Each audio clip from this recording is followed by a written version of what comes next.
প্রত্যেকটা বাজেটে অর্থমন্ত্রী যারা ছিলেন তারা বিড়ির দাম প্রত্যেক বাজেটই বাড়ায় দিছে, কিছু না কিছু বাড়াইছে, বিড়ির দাম বাড়ছে।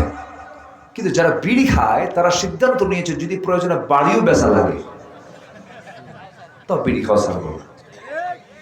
বলেন আছে না নাই? বলেন আসতে বলবেন না, আছে না নাই? আপনি বিড়ির বিরুদ্ধে আন্দোলন করতে পারলেন না, আপনি জান দিবেন কেমন?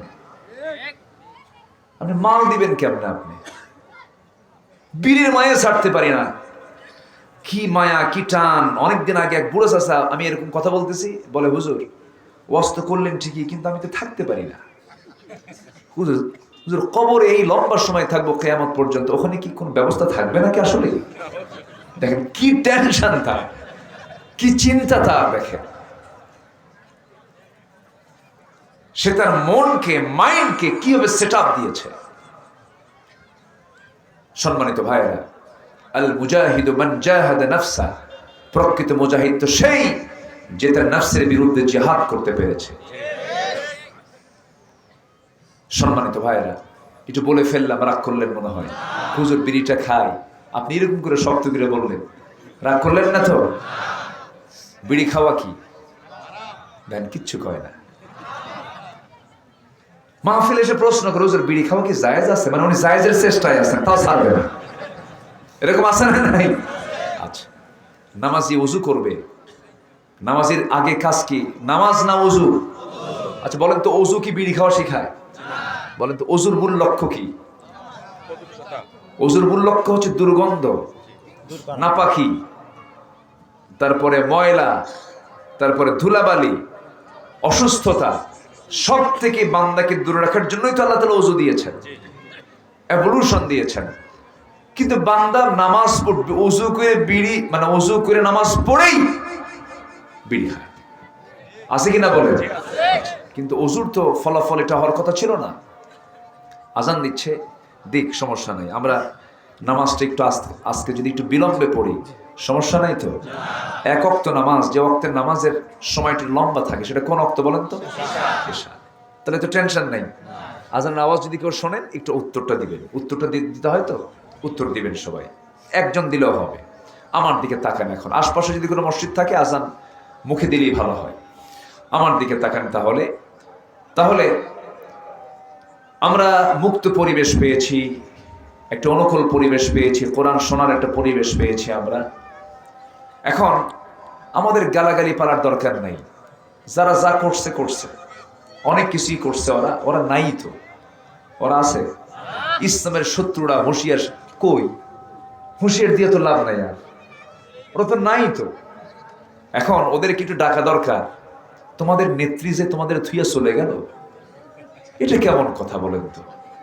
আমার নবীজি সাহাবে কেরাম কি থুয়ে কি চলে গেছেন কোথাও? আজ থুয়ে চলে গেছেন কোথাও? ওহদের যুদ্ধে আমার নবী পিছনে না সবার আগে? বলে সবার পিছনে, সবার আগে। সবচেয়ে বেশি রক্ত ঝরেছে কার দেহ থেকে? নবীর দেহ থেকে। যত রক্ত লাগে দেব, প্রয়োজনে লোক পাঠাবো, আমি যাব না। এই চরিত্র চৌধুরীর চরিত্র, ঠিক কিনা? আসল সময় থাকে না। আহারে কি দুর্দিন চলছে এখন তাদের, নেত্রী তাদের পাশে নাই। 5 দিন আগে বলে ফেললো হাসিনা পালায় না, কইছে না, কইছে না, কইছে না? আজ থেকে বলছে কিনা বলেন, বলছে কিনা? 5 দিন যাই নাই, কথা ব্রেক, কথা শেষ। কেউ যদি না যেতে চায় কখনো জোর করে পাঠানো যায় না। সম্মানিত ভাইরা, সম্মানিত বন্ধুগণ, কে কোন দল করেন করেন, সমস্যা নাই, কিন্তু আমার প্রশ্ন হলো, সব দল করে কিন্তু জান্নাত পাওয়া যাবে না। সব দল করে কিন্তু জান্নাত পাওয়া যাবে না। এমন একটা দল আপনাকে বেছে নিতে হবে, যে দল করলে পরে বান্দাকে আল্লাহ জান্নাত দিবে। বলেন তো, যে দল মদের বিল পাস করে, যে দল বেশ্যাবৃত্তির লাইসেন্স দেয়, যে দল অশ্লীল সিনেমার অনুমতি দেয়, যে দল সুদকে জায়েজ বলে, বলেন সে দল কি আল্লাহর দল হতে পারে? আসতে বলে আল্লাহর দল হতে পারে? আমি খোলামেলা বলছি ভাই, ক্লিয়ার কথা বলতেছি। আমি সারা জীবন ক্লিয়ারই বলেছি, ফাঁকিবাজি দেওয়ার কোনো সুযোগ নাই। চিন্তা করেন, একটা অনিসলামী দলের নেত্রী বলে ফেললেন আজ থেকে 6 বছর আগে, নির্বাচনের আগ দিয়ে বললেন আগামী নির্বাচনে নির্বাচিত হতে পারলে আমরা মদিনার সনদে দেশ চালাবো। কিসের সনদে? মদিনার সনদে দেশ চালাবে। বলেন তো এটা কি সত্য কথা না মিথ্যা কথা? মদিনার সনদে কি দেশ চলছে? মদিনার সনদে দেশ চালায় নাই, মোদির সনদে দেশ চালিয়েছে ওরা।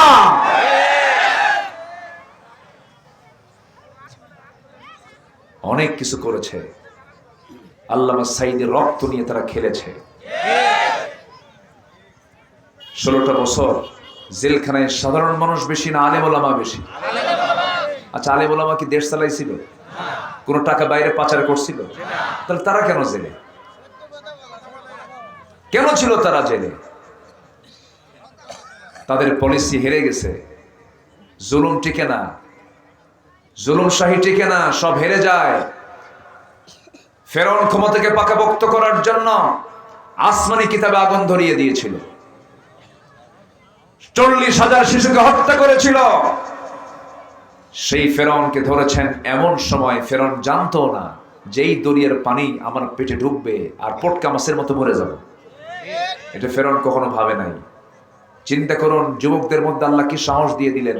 আমি তো ভাবছিলাম যুবকরা শেষই হয়ে গেছে, ধ্বংস হয়ে গেছে, যুবকরা নামাজ পড়ে না, তারপরে এই যে ইয়াবা টিয়াবা কত কি মাদক চলে আসছে, কিন্তু ওরা জাতে মাতাল।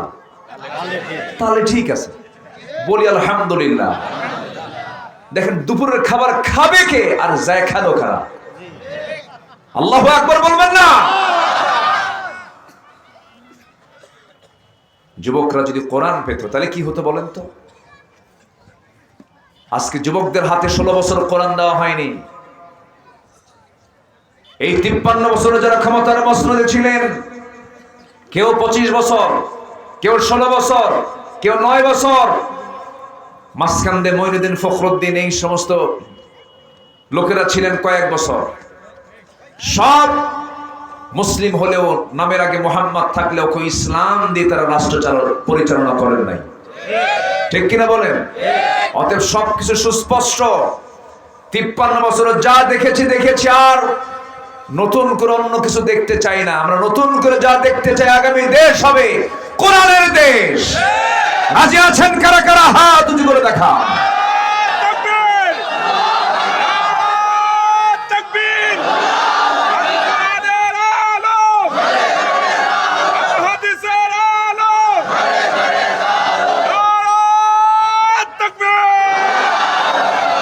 আল্লাহ কবুল করুন, আল্লাহ কবুল করুন, আল্লাহ কবুল করুন। রাগ করলেন নাকি? রাগ করলেন?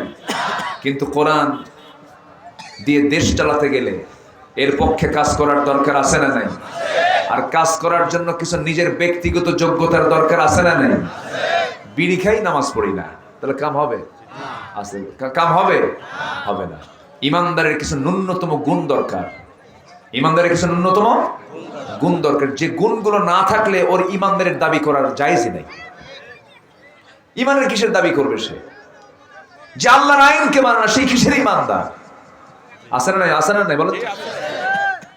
যে আল্লাহর আইনকে মানতে চায় না, বলে না আল্লাহর আইন এই দুনিয়াতে চলবে না, এই আধুনিক দুনিয়ায় এই পুরাতন আইন চলে না, এরকম কথা বলে তো? আছে না এরকম বলার লোক? আছে না নাই বলেন তো? আছে না নাই? আছে না নাই? এই বাংলাদেশি আছে। ইমানের জন্য ন্যূনতম কিছু গুণ দরকার। ব্যক্তিগত গুণ অর্জন না করলে পরে আপনি কেমন করে সফল হবেন? দিন শেষে আমার কিন্তু কেউ আপন না। হয়তো আজকে বউটা আপন মনে হচ্ছে, একদিন পর হয়ে যাবে। সন্তানটা আপন মনে হচ্ছে, একদিন পর হয়ে যাবে। বাবা আপন মনে হচ্ছেন, একদিন পর হয়ে যাবেন। মা আপন মনে হচ্ছেন, একদিন পর হয়ে যাবেন। ভাই বোন সব একদিন পর হয়ে যাবে। যেদিন চোখটা বন্ধ হয়ে যাবে, আমাকে টেনে হেঁচড়ে ঘর থেকে বের করে কবরের দিকে নিয়ে চলে যাবে। সন্তান ছটফট করবে কিন্তু উপায় নাই। আব্বা বলেও ডাকবে না, সন্তানটা পর্যন্ত বলে ফেলবে বেশি দেরি করো না, লাশটা কবরে দিয়ে আসো। আর আব্বা কবে না, আব্বা বলবে? আব্বা বলবে না।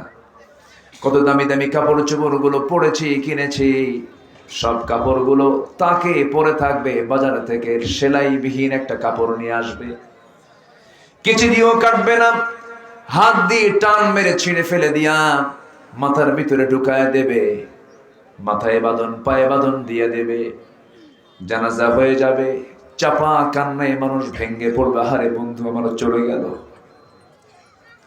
সন্তানটা কাঁদবে, বাবা সন্তানের জন্য কাঁদবে, স্ত্রী স্বামীর জন্য কাঁদবে, স্বামী স্ত্রীর জন্য কাঁদবে। কিন্তু দিন শেষে বোঝা যায় প্রকৃত বন্ধু দুনিয়াতে আমার কেউ নাই, আমার বন্ধু একমাত্র তিনি আমার কে। যুবক, তুমি আজকে বিয়ে করেছ, 2 বছর পার হয়ে গেল, হঠাৎ করে তুমি রোড অ্যাক্সিডেন্ট করেছো, হোন্ডা খাদে পড়ে গেছে, তুমিও মারা গেলে। বউটার কানে সংবাদ আসলো একটা ছোট্ট বাচ্চাও জন্ম নিয়েছে তোমার পরিবারে।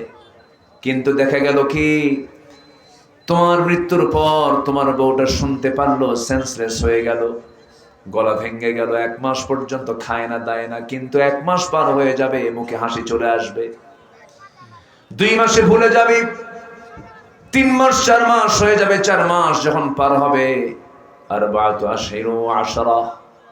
4 মাস ক্রস হয়ে যাবে, আল্লাহর হুকুমটাও শোকটাও পূরণ হয়ে গেল। বাপ মা নিয়ে গিয়ে, তোমার শ্বশুর শাশুড়ি নিয়ে গিয়ে তোমার বউটাকে নিয়ে জোর করে অন্য কোথাও বিয়ে দিবে। অন্যের স্বামী অন্যের ঘরে যাওয়ার পরে, নতুন স্বামী পাওয়ার পরে ফোন দিয়ে বাপ মাকে জানিয়ে দিবে, আব্বা তোমরা যে সিদ্ধান্ত নিয়ে আমাকে বিয়ে দিয়েছো, বুঝতে পেরেছি আগের স্বামীর চাইতেই স্বামীটা আরো ভালো। এটাই হলো দুনিয়ার নিয়ম, কেউ কারোর জন্য বসে থাকে না।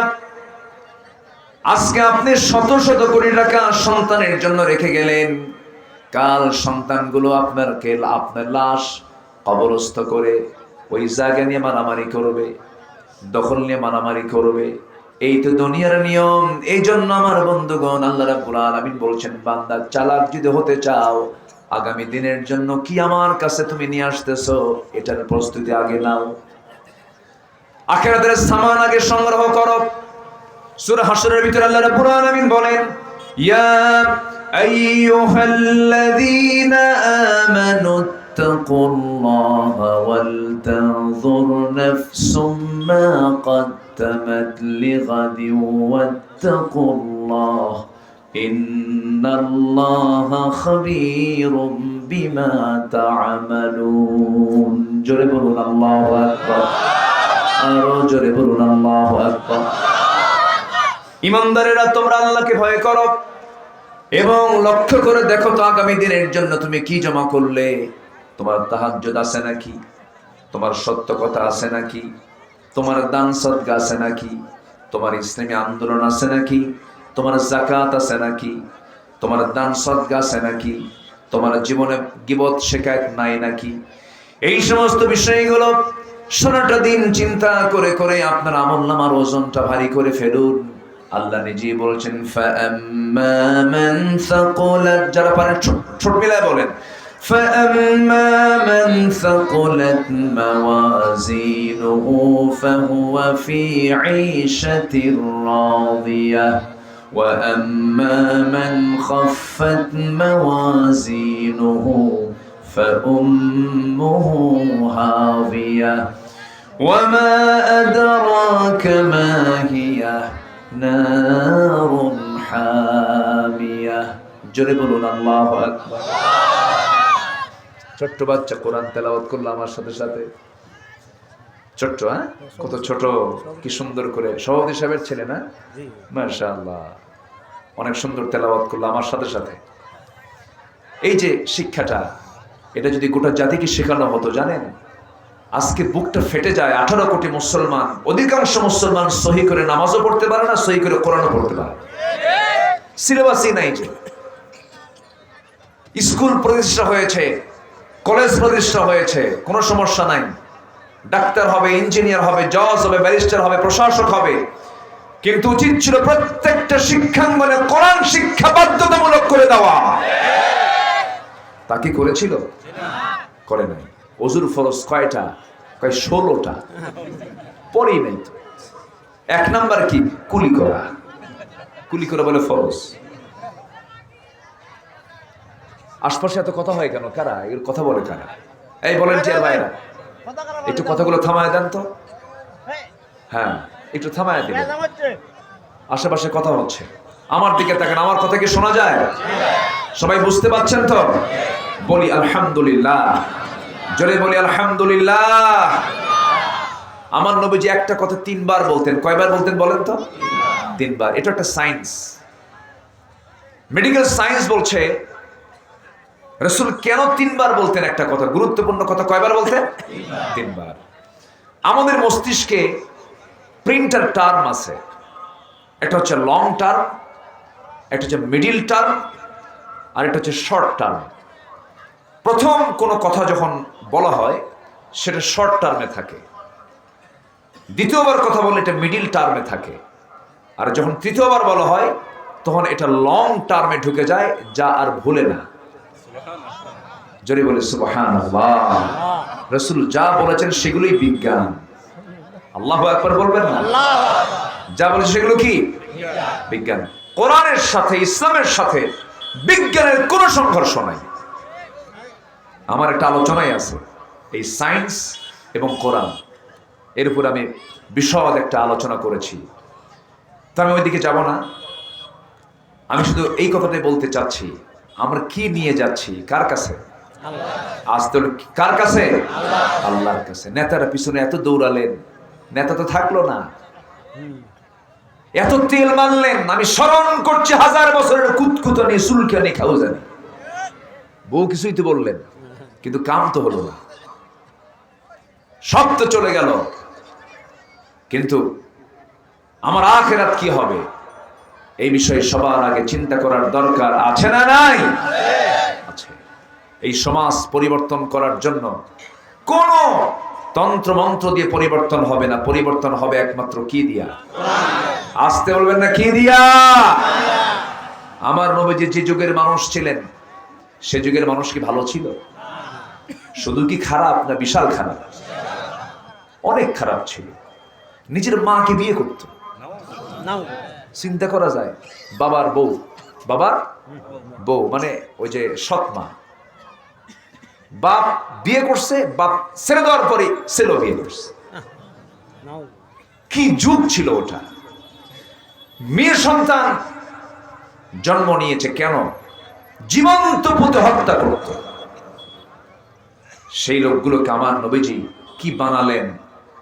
সেই সমাজের লোকগুলো হলো আবু বকর, ওমর, উসমান, আলী, খালিদ, জাফর বিন আবু তালিব, আব্দুল্লাহ বিন রাওহা, তালহা, জুবায়ের রাদিয়াল্লাহু আনহুম, যারা দুনিয়াতে বসে জান্নাতের সংবাদ পেয়ে গেছে। তাহলে কি কোন জাদু দিয়া? কোন জাদু না। কি দিয়া?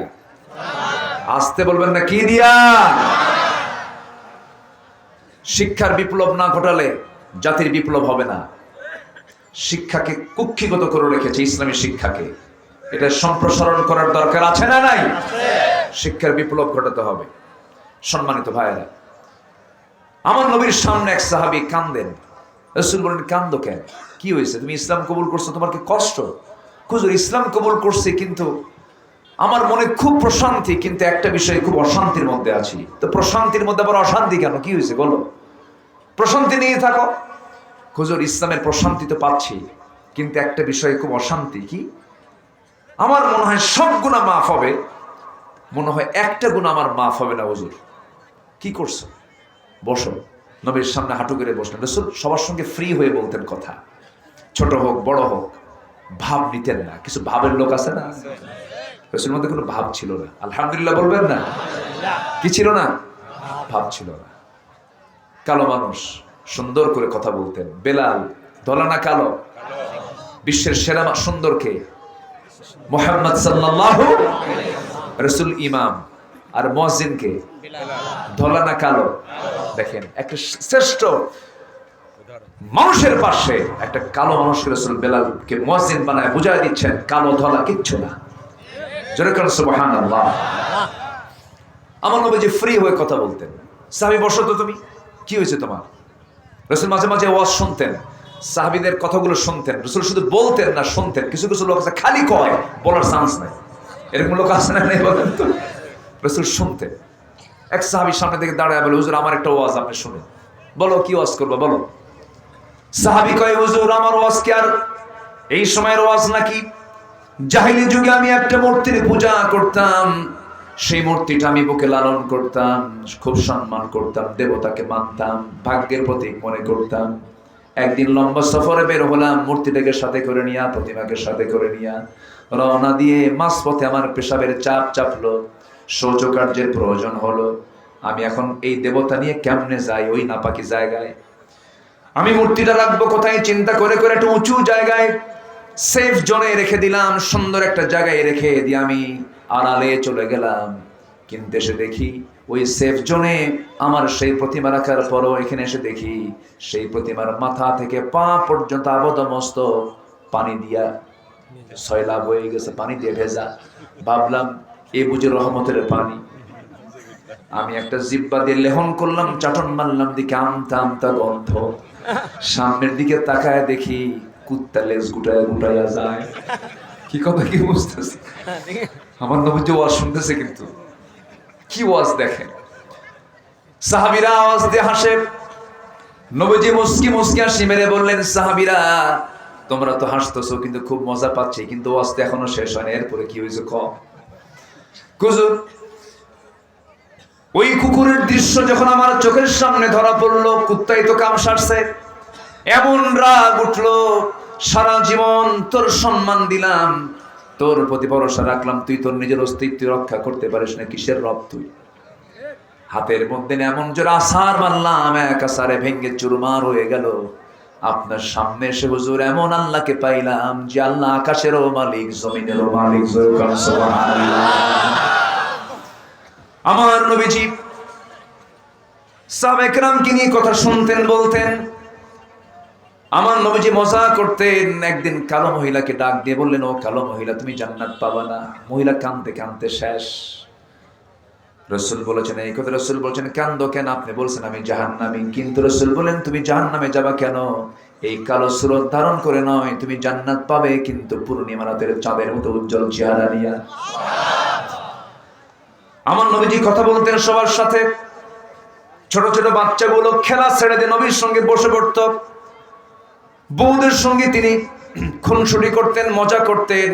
উহুদের প্রান্তর, কণ্টাকে কীর্ণ যুদ্ধের ময়দান, দাঁত ভাঙ্গা রাসূল ওই উহুদের ময়দানে কোন এক রাতের আধারে বললেন, আয়েশা আমি তোমাকে টাইম দিতেই পারতেছি না, তুমি আমার বউ, তোমার তো হক কিছু আছে। যুদ্ধ একটু থামছে, রাতের বেলা একটু বিরতি চলছে, চলো আজকে আমরা দৌড়ের পাল্লা দেই। সুবহানাল্লাহ বলবেন না? বউ নিয়ে ঘুরবেন, বউ নিয়ে ঘোরা ভালো, বলি আলহামদুলিল্লাহ। বউ নিয়ে ঘুরলে চোখ ঠিক থাকে। বউয়ের সামনে আরেক দিকে ফাসুল ফুসুল করবেন, দারোগা একদম ধরে ফেলবে। হয়তো সারাদিনে দুপুরবেলা কোথাও তাকাইছেন, বউয়ের সামনে কিচ্ছু কবে না, রাস্তায় তো কিছু বলা যাবে না। বাড়িতে আসছেন সন্ধ্যা পর, শুধু বলছেন ঝর্ণা থাও তোমার ঝর্ণা। কি ঠিক আছে কিনা এখন? হ্যাঁ। বউ নিয়ে সাথে ঘুরবেন, বউ নিয়ে ঘুরলে ইমান ঠিক থাকে। আলহামদুলিল্লাহ বলেন। অন্যের বউ না, কিন্তু নিজের বউ। জি, আমার নবী যে সময় দিতেন, বউদেরকে সময় দিতেন। জীবনে একবার হজ করেছেন, একা যান নাই, বউকে সাথে নিয়ে গেছেন। যে সমস্ত হাজিরা বউ থুইয়া যায় কৃপণ, আমার মায়েরা খুব খুশি, হুজুর ভালো করে করেন, বুড়া হজ করছে আমার নেয় নাই। আমার রাসূল একা একা যাননি, বউকে সাথে নিয়ে চলে গেছেন। আল্লাহু আকবার বলেন। তাহলে হজ একা করা সুন্নাত না, বউ নিয়ে যাওয়া সুন্নাত? বলেন। হজ ফরজ, কিন্তু বউর সাথে নিয়ে যাওয়া কি সুন্নাত? ভালো, বলি আলহামদুলিল্লাহ। জোরে বলি আলহামদুলিল্লাহ। রাগ করতেছেন মনে হয় আপনারা।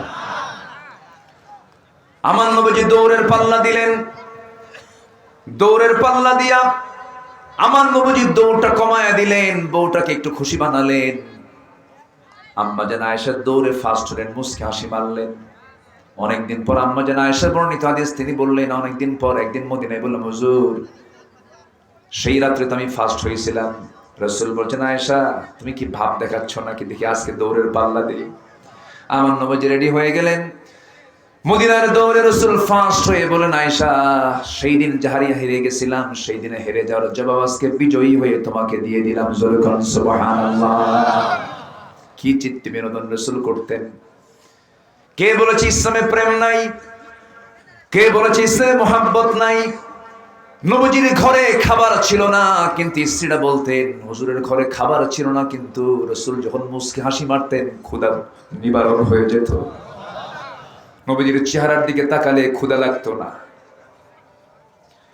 আমার বন্ধুগণ, সেই নবীর সামনে একজন সাহাবী কাঁদতে কাঁদতে অস্থির হয়ে বলছেন, হুজুর বড় দুঃখ, বুকে বড় জ্বালা, অশান্তি, প্রশান্তি পাচ্ছি না। কি হয়েছে বলো, মন খুলে বলো। মন খুলে বললে পরে তোমার মনটা অনেক ঠান্ডা হয়ে যাবে। হয় না, ঠান্ডা হয় না? রাসূল শুনলেন তার মনের কথাগুলো। কি করেছে বলো? বলতেছে, হুজুর নিজের হাতে নিজের মেয়েকে খুন করেছিলাম। বারবার এই কথা মনে হয় জাহেলি যুগে। রাসূল বলছেন, শুনেছি বহুবার, একটু তোমার কাছ থেকে শুনবো, আমি একটু বলো তো। এবার সাহাবীন হাঁটু গেড়ে দিয়ে নবীর সামনে বসলেন, বলেন, হুজুর স্ত্রীর গর্ভে 6 মাসের বাচ্চা, বউকে বললাম যাবি বাপের বাড়ি, ছেলে হলে নিয়ে আসবি, মেয়ে হলে জীবন্ত পুঁতে মারবি। কিন্তু আমার বউটা আমাকে বলে নাই, সন্তান মেয়ে হয়েছে আমাকে মৃত সংবাদ জানিয়ে দিয়ে আমার চোখের আড়ালে অন্য বাড়িতে সন্তানটাকে ধীরে ধীরে বড় করে 6 বছর বানাইছে। 6 বছর পূর্ণ হয়ে গেছে, চোখের সামনে দিন ধরা পড়ে গেল। আমার মতো চোখ, আমার মতো নাক, হাত পা গুলো চট করে ধরে বউয়ের সামনে হাজির করলাম। বউকে বললাম, বউ সত্য করে বলো তো সন্তানটা কার? বউটা থরথর করে কাঁপতে কাঁপতে বলে, স্বামী আমার কেমন করে গোপন করবে, এটা আমাদের সন্তান। আমি চরম খেপে গেলাম হুজুর, কিন্তু প্রকাশ করতে দিলাম না। ঠান্ডা মাথার খুনি সাজলাম। কি মাথার? ঠান্ডা মাথার খুনি সাজলাম। সন্তানটাকে কোলের মধ্যে নিয়ে আমি কপালে, হাতে, মুখে, পিঠে চুমু দিতে লাগলাম। মেয়েটা এত খুশি হলো, মাকে বলছে, মা তুমি আমার এই আব্বার সঙ্গে কেন আগে পরিচয় করে দাও না? বাপটা আমার খুব ভালো, কি সুন্দর আদর করে। আমার বন্ধুগণ, মানুষ কত পাষাণ ছিল শিরকিয়াতের কারণে। ওই সাহাবী বর্ণনা করছেন, হুজুর শেষ পর্যন্ত অভিনয় আমি ফার্স্ট হয়ে গেলাম। মেয়েটাকে রাজি করে ফেললাম, ওকে ওর নানির বাড়িতে নিয়ে যাব। সে অস্থির হয়ে গেল, আমার সঙ্গে রওনা করলো। নানির বাড়িতে যাব, দূরে থাক হুজুর। জঙ্গলের দিকে পার হলাম। জঙ্গল পার হয়ে যায়, মেয়েটা কান্দার বলে, আব্বা তুমি কোন দিকে নিয়ে যাও আমারে? কোন দিকে নিয়ে যাচ্ছ? তুমি কি নানির বাড়ি যাবা না? মেয়েটা আমাকে বারবার বলে, কিচ্ছু বললাম না। ফাঁকা জায়গায় কোদাল মারতেছি, ঠিক দুপুর বেলা কোদাল মারতে গিয়া কিছু মাটি সিটে এসে দাঁড়িতে ঢোকে। আর আমার মেয়েটা দৌড় মেরে এসে আমার দাড়ির মধ্যে নখ ঢুকায় ঢুকায় মাটিগুলো সাফ করে দেয়। এরপরে হুজুর আমার শরীর থেকে ঘামগুলো ঝরে, সেই ঘামগুলো গামছা দিয়া মুছে মুছে দেয়, আর বলে, বাবা নানির বাড়ি কি যাবা না? কিন্তু সন্তান তো বোঝে না, সন্তান তো জানে না আমি গর্ত খনন কেন করছি। গর্ত খনন শেষ হয়ে গেল। মেয়েটাকে আস্তে করে বললাম, মা দেখো তো গর্ত খনন কেমন হয়েছে। আমার মেয়েটা একটা মুচকি হাসি দিল হুজুর, সেই মুচকি হাসি ভুলতে পারি না। মেয়েটা মুচকি হাসি মেরে শেষ হাসি দিয়া গর্তের কাছে গিয়ে যখন উকি মেরে দেখতে লাগলো, পিছন দিকে চলে আসলাম। পিছন দিকে এসে চোখ বন্ধ করে শিরকিয়াতের কারণে পাশবিক হৃদয় নিয়ে এমন জোরে ধাক্কা মারলাম, এক ধাক্কায় গর্তের মধ্যে পড়ে গেছে। উপর হয়ে পড়ে থাকলো, কিছুক্ষণ আবার চিত হলো। হাত দুইটা এক জায়গায় হয়ে 6 বছরের বাচ্চা হুজুর আমাকে বারবার বলতেছে, ও বাবা বুঝতে পেরেছি আমার মার কথাটাই বাস্তব, বড় ভুল করেছি তোমাকে বিশ্বাস করে। বাবা ঠিক আছে, তুমি আমাকে মেরে ফেলবে, কিন্তু আমি তোমার কাছে আজকে প্রাণ ভিক্ষা চাবো। আমি তোমাকে শর্ত দিলাম, কসম করছি এই চেহারা তোমার সামনে আমি কোনোদিন দেখাবো না, আমারে আজকে বাঁচায়া দাও। বারবার চাইলো, কিন্তু দিন আমার নরম হলো না। হাতের মধ্যে পাথর নিয়ে চোখ বন্ধ করে তার কলিজা বরাবর মেরে দিলাম। ফিঙ্কি দিয়ে রক্ত বের হওয়া শুরু হলো। পাথর চাপা দিয়া, মাটি চাপা দিয়া নিজের হাতে সন্তানকে আমি খুন করে সেই জায়গা থেকে চলে আসলাম। আমার নবীজি কথাগুলো শুনতেছিলেন। নবীজি কান্না বিজড়িত কণ্ঠে বলছেন, দাহিয়ে কলবি রে, যে ভুলটা তুমি করেছো, বড় অপরাধ তুমি করেছো, কিন্তু তুমি কি জানো এই ভুলটাও তোমার ইসলাম গ্রহণের কারণে ক্ষমা হয়ে গেছে। যেরকম সুবহানাল্লাহ। সেই লোকগুলো কত ভালো হলেন, সেই অসভ্যগুলো কি সভ্য হয়ে গেলেন। শুধুমাত্র কোরআন মানার কারণে, দিন মানার কারণে। আমার ভাইয়ের একটা হাদিস দিয়ে আমি শুরু করেছিলাম, ইত্তাকু রাব্বাকুম, কাউকে ভয় করা জায়েজ নাই কে ছাড়া? আসতে বলবেন না, কে ছাড়া? নাম্বার 2 হলো সাল্লু খামসাকুম, 5 ওয়াক্ত নামাজ পড়বো আমরা, সবাইকে রাজি আছেন নাকি? নামাজ 5 ওয়াক্ত পড়বেন কার? একটা হাত তুলে দেখান দেখি, জোরে বলি ইয়া আল্লাহ। আমাদেরকে 5 ওয়াক্ত সালাত আদায় করার তৌফিক তুমি আল্লাহ দিয়া দাও। জোরে বলি আমিন, আরো জোরে আমিন, আরো জোরে আমিন। নামাজ বউটাকে পর্দার মধ্যে রাখবেন। পর্দার দরকার আছে না নাই? আচ্ছা, পরিবারে পর্দা নিয়ে আসবেন। যুবকরা, তোমরা দেশের আন্দোলন করে দেশের পরিবর্তন ঘটিয়েছে, এখন সমাজের পরিবর্তন। সেই পরিবর্তন করতে হবে যে সমাজে সুদ থাকবে না, মদ থাকবে না, জেনা থাকবে না, বেপর্দা থাকবে না। এই পরিবর্তনের দরকার আছে না নাই? আসতে বলবেন না, আছে না নাই? তোমার গ্রামকে তুমি তালিকা করো, তোমার গ্রামের কোন লোকগুলো নামাজ পড়ে না। তোমার গ্রামের মাতব্বর যদি বেনামাজি হয়, আস্তে করে সব যুবক তোমরা গিয়ে বসো, বলো চাচা আপনি মাতব্বর সম্মানটা দিয়ে আপনাকে দয়া করে নামাজটা পড়েন। 1 দিন 2 দিন বলো, বারবার বলার পরেও যদি চাচা মুরব্বী যদি বিড়ি না ছাড়ে, নামাজও না পড়ে, একটু শক্ত ভাষায় বলে দিবা, চাচা মুরব্বী পোনা মানবো না। কি আস্তে কন কেন? আস্তে কন কেন? সরে দাঁড়ান। তোমার গ্রামের যে ঘর থেকে যার বউ যার মেয়ে বোরকা ছাড়া বের হবে, তালিকা করে ফেলবে, সুন্দর করে সন্ধ্যাবেলায় বাড়িতে পৌঁছে গিয়ে বলবে, আমরা এলাকার যুবক, টকবকে যৌবন আমাদের মধ্যে আছে, আমরা বিয়ে করি নাই, বিয়ে শাদী করি নাই। আপনার বউটা আপনার মেয়েটা অর্ধলগ্ন পোশাক পরে বের হয়, আমাদের কষ্ট হয়, চোখের গুনাহ হয়ে যায়, রোগ ছড়ায়, শয়তানের ওয়াসওয়াসা চলে আসে। অতএব চাচা আপনার মেয়েকে আপনি সামলান, আপনার বউকে আপনি সামলান। আমরা আলটিমেটাম দিলাম, এই গ্রামে থাকতে হলে বোরকা ছাড়া বাইরে বের হওয়া যাবে না। আসতে কেন? যেরকম ঠিক কিনা? এটার জন্য আল্লাহ আমাদের দুনিয়া পাঠাইছে। কুনতুম খায়রা উম্মাতিন উখরিজাত লিন-নাস তা'মুরুনা বিল মা'রুফি ওয়া তানহাউনা আনিল মুনকার। গ্রামে গ্রামে দুর্গ গড়ে তোলো। ইসলাম বিরোধী কোন ষড়যন্ত্র, কোন অপকর্ম সমাজে হতে দেওয়া যাবে না। রাজি আছো? কারা কারা হাত উঁচু করে দেখাও।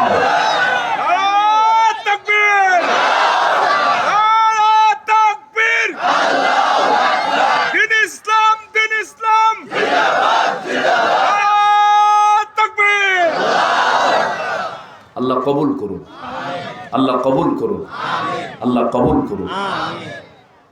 আমি এলাকায় কি আসছিলাম এর আগে কখনো? আসছি তো, বেতকান্দে আসছি তো। হ্যাঁ, আমি এটাই ভাবতেছি, যেহেতু আমার পুরাতন এলাকা, এগুলো পুরাতন লোক তো আমার, বলি আলহামদুলিল্লাহ আসছি আমি এলাকায়। এই দিক দিয়ে আসতেনি ভাবলাম যে আমি তো এটা পুরাতন মনে হচ্ছে আমার কাছে, যে রাস্তা আরো খারাপ ছিল। এখন রাস্তার ভালো হবে কি? এখানে থাকে দুই মানুষ সমান পানি, যা আছে এই তো মেলা। বলি আলহামদুলিল্লাহ, জোরে বলি আলহামদুলিল্লাহ। আমার পরে একজন মেহমান আছেন, তিনি কথা বলবেন, মাওলানা নূর মোহাম্মদ মাহদি, খুব ভালো আলোচনা করেন। পাবনা থেকে তিনি এসেছেন, আসছে না? উনি আসছেন, কিন্তু মাহদি খুব ভালো আলোচনা তিনি করেন। আমি গেলে কি আপনি দৌড় মারবেন? দেখেন আস্তে আস্তে কিচ্ছু করেন, দৌড় মারবেন? মাহফিলকে সফল করার দায়িত্ব একার না সবার? সবার। আমি সবার কাছে উদাত্ত আহ্বান জানাবো, একটা লোক নড়বেন না। এখানে নামাজের বিরতি দিবেন কি না? হ্যাঁ, মাহফিল একদম শেষে নামাজ। আচ্ছা, আমার পরের একজন মেহমান, উনি আসছেন কি? মঞ্চে আসছেন না? আচ্ছা, আসতে বলে তো এই থামেন। একটা পাখি আকাশে ওড়ে, এক ডানায় না 2 ডানায়? এক ডানায় কি উঠতে পারে না? আপনি একটু তৃপ্ত হলেন তো, আমি আসছি। এরকমও কমিটি আছে, হুজুর ওয়াজ করার দরকার নেই, শুধু ঘুরে যান। এই সিরাজগঞ্জ পাবনার মানুষ আমার এত ভালোবাসে, আলহামদুলিল্লাহ, জোরে বলি আলহামদুলিল্লাহ। তা আমি শুধু আপনাদের কথাকে আমি দাম দিয়েছি, কথা কমও বলি নাই। আমি সংক্ষিপ্ত করে একটা নির্যাস একটা মেসেজ আমি আপনাকে দেওয়ার চেষ্টা করেছি। একটা লোক এই যে ওঠে কে, এই ওঠার দুঃসাহস কেউ নেবেন না, বসেন। আমি সবার কাছে একটু উদাত্ত আহ্বান জানাবো। মাহফিল তো না, কিসের লিল্লা বোর্ডিং আছে? আছে।